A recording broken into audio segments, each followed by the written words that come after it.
Hey everyone, it's Anise and welcome back to Draw Curiosity. I hope you've had a happy Halloween. I know it's been a while and I feel like each time I publish a video it's been a while. I'm not gonna lie, 2020 isn't the year that's treated us the best. I know it's not treated me particularly well and I'm sure it's something similar for you as well. It's taken quite the toll on my mental health. I'll say my OCD came back, which was unsurprising.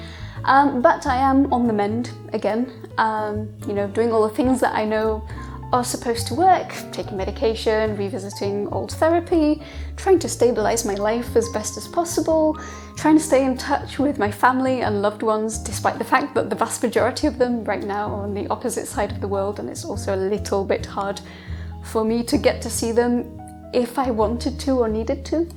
But I've also turned to something which I have done in the past and I know works, which is to try and be creative. I find that channeling my energy into making something is actually quite good for soothing obsessive thoughts.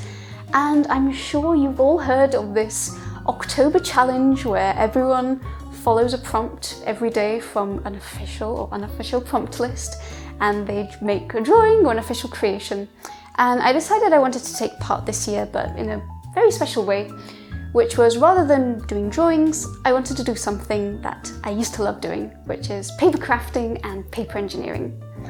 When I was a kid, I used to love making cards and pop-ups for my friends and my family.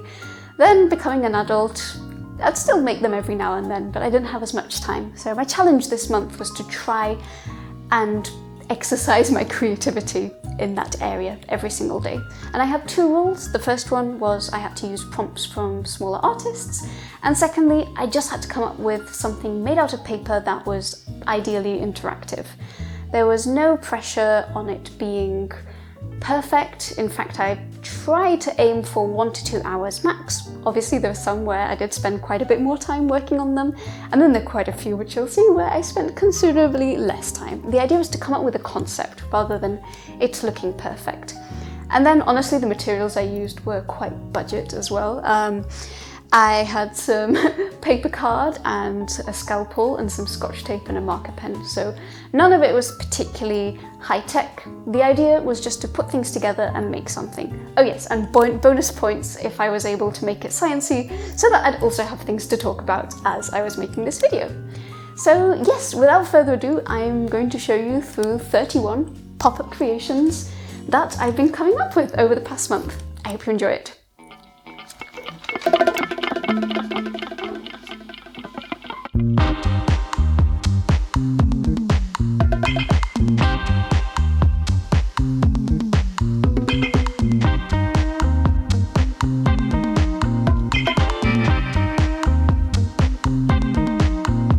So we're just going to jump right into it.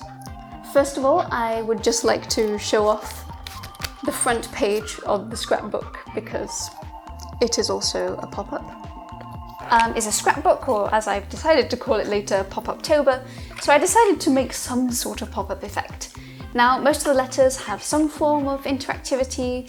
These letters are mirrored and they can be unfolded, these letters can be jiggled, and scrap can be respelled in many different ways, so I guess it can be a scrapbook, a crapbook, a catbook, a rapbook, and a sapbook. Now, the first one I did was with the prompt fish. This was the only one from the official prompt list. I wanted to do something that would depict my mental state at the time, because at the start of the month I wasn't doing as well as I am now. The idea was I wanted to represent my OCD.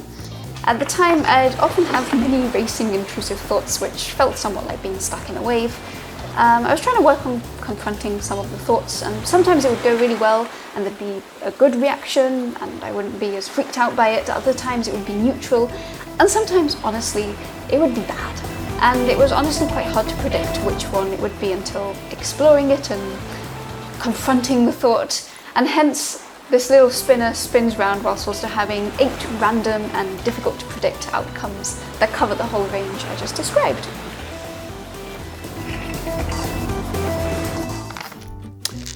The next one was for Frogtober, and the prompt was eyes. Like the previous one, it's a spinner animation, and I was trying to depict different stimuli that a frog might perceive. The enamored frog, just a normal frog pupil, another male frog who might be competing for territory, a fly, an overly detailed fly because someone studied them for her PhD, potentially the frog's next meal, a frog crush, and a cricket, which I'd say is another potentially delectable morsel.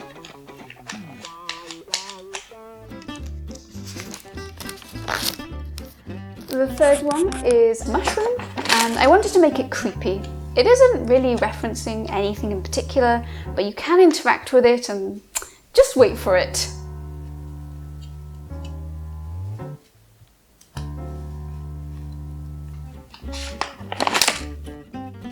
The fourth was reject. Now, when I was at school, I was bullied quite a lot, and I was actually, well, it sounds like I'm playing a little tiny violin, but I was often ostracized and left out from activities. Now, I'm going to say I hold no animosity towards this at present day, but at the time I did often feel like a reject, and I wanted to make something that encompassed those feelings that I had back then as a kid. So here are all the okay people. It literally says we're okay, but not you, the reject. There's also a term used in Singapore, bordio, which means not invited, which I also think covers this term quite well. Number 5 was witch. Which witch, you ask? This witch. And yes, this is one of the most basic pop-ups ever, but you know, there's space for complicated ones and space for very easy ones. The prompt for this one is forbidden room, and my forbidden room of choice is a fig. So I decided to make a biologically accurate board game in which you must live your best female fig wasp life. The rules are detailed inside, the playing pieces are here.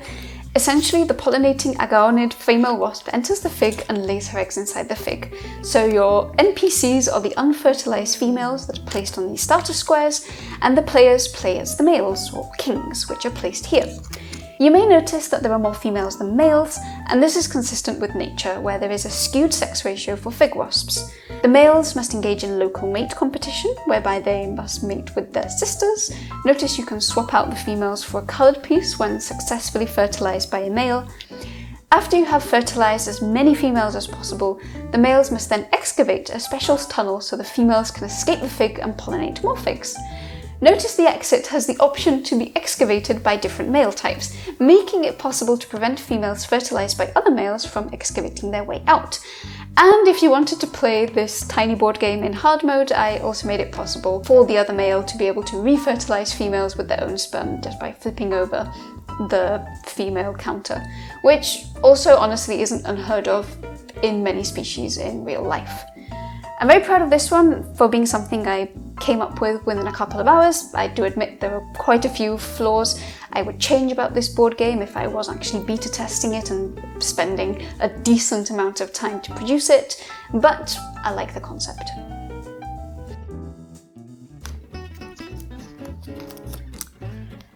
This one was also a science one, and it's heart.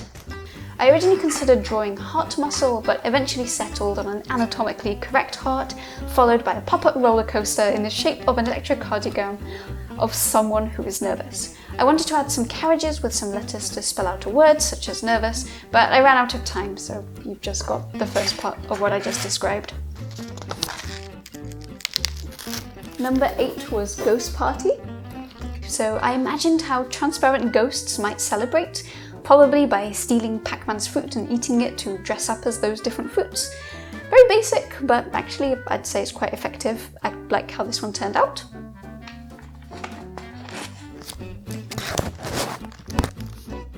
Number 9 was Night Sky, and it's a shooting star. It's supposed to be a shooting star. I had very little time to make this one, can you tell? There's really not much to it, I know. Number 10 was book. So I wanted to take a leaf from this book, because after all, an apple a day keeps the doctor away.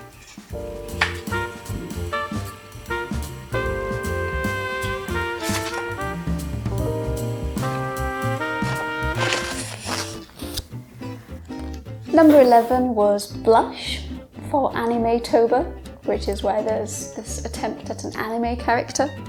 Of course, one blushes when consensually flirted with and complimented. So here you go. Number 12 was cell memory. I really wanted to make a 3D pop-up model for this one, so here are the 2 layers of lipid with a transmembrane protein in the centre, which allows for the passage of certain compounds across the membrane that would normally be blocked by the lipids. Despite its looks, this was one of the fastest ones I made this month, and I'm very happy with how it turned out. Number 13 was Dance, and it came from Inktober, so hence the ghost. It's a very basic animation, but I still wanted to use it at least once. Dance for me, dance for me, dance for me, oh, oh. I've never seen anybody do the things you do before. And number 14 was Camouflage. So I've chosen, obviously, a chameleon. Honestly, I screwed up the slider on this one and I used sellotape in an attempt to make it smoother, and actually it made it stickier. So it's not particularly smooth or elegant, but concept over execution. Number 15 is falling apart in my hands. The prompt for the 15th was Spooky Sports Network. Now, this one you might have actually seen already if you follow my second channel, Rhymes with Face. I recently did a stream over there whilst I decided to make this one, and I thought it would be fun to make a paper version of Pac-Man. It ended up being the one I worked on the longest by far. It took me 5 hours, and despite taking 5 hours, it wasn't even that effective. But you know, the ghosts change colour and Pac-Man can technically eat the fruit and you can take them out and put them back in. Waka, waka, waka. Oh, no, even though I'm a ghost. So again, concept over execution. I'm also going to take this moment, I guess, but as I've just shamelessly self-promoted my second channel, to add that you may have also seen some of these snippets of my pop-ups on my Twitter and my Instagram, so if you happen to have those social media and are so inclined, feel free to follow me over there too, because it's true that in between posting YouTube videos, which have recently been quite far in between, I'm a little bit more active over there. Anyway, I really hope you enjoyed all of these. I know it was a little bit different than usual, but I hope this was easy and enjoyable viewing.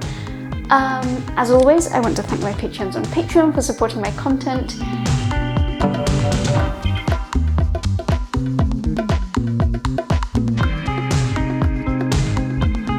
And as always, thank you so much for watching me, and I'll see you in the next one.